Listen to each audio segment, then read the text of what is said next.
会吼，啊，加这个邀请来这个龙湾社区吼，客家歌谣班来遮吼唱歌非常荣幸，因为这个教会吼，在民国前4年就已经成立了，最古老的教会吼，啊也历史吼比咱杜满国小搁早一代，杜满国小是民国前吼3年吼，宣统元年吼，从一直搁早一代，所以讲古老教会吼，啊我就做那地方，看到这阵啊吼，教会起啊，即嘛非常美轮美奂吼，安尼。诺亚方舟造型非常漂亮啊！谢谢。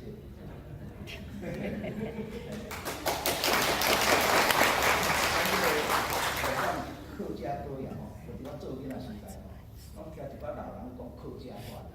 啊，咱做囡仔是听啦，啊听嘛到尾啊，变较大人来吼，我就安尼，咱这龙湾社区嘛已经成立啦吼，啊成立了吼，啊煞无人会晓讲客话，咱客家人哦，在咱这龙湾这村小小的村落吼，占有一半以上的客家人，是真卡袂晓讲语。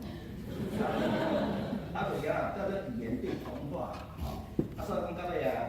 民国93年的时候吼，啊，咱好了，今日时间一开吼，接着咱讲讲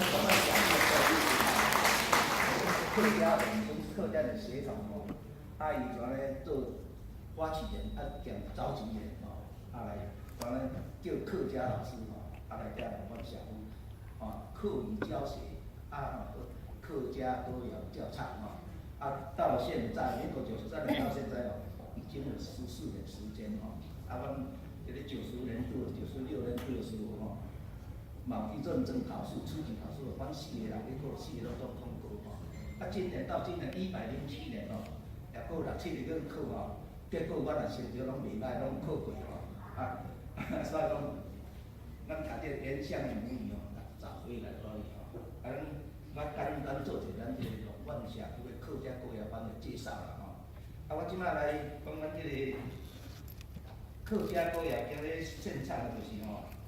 拄则无事讲的，叫做童年梦吼，啊甲童年梦吼，啊。童话。大整情吼，啊，这茶山一年啦，因为阮甲拄则阮的彭律师吼，找无迄个 CD，啊，所以讲很抱歉吼，啊，今日这茶山一年吼，可能无法度吼，开始谢谢吼，好，就介绍到这。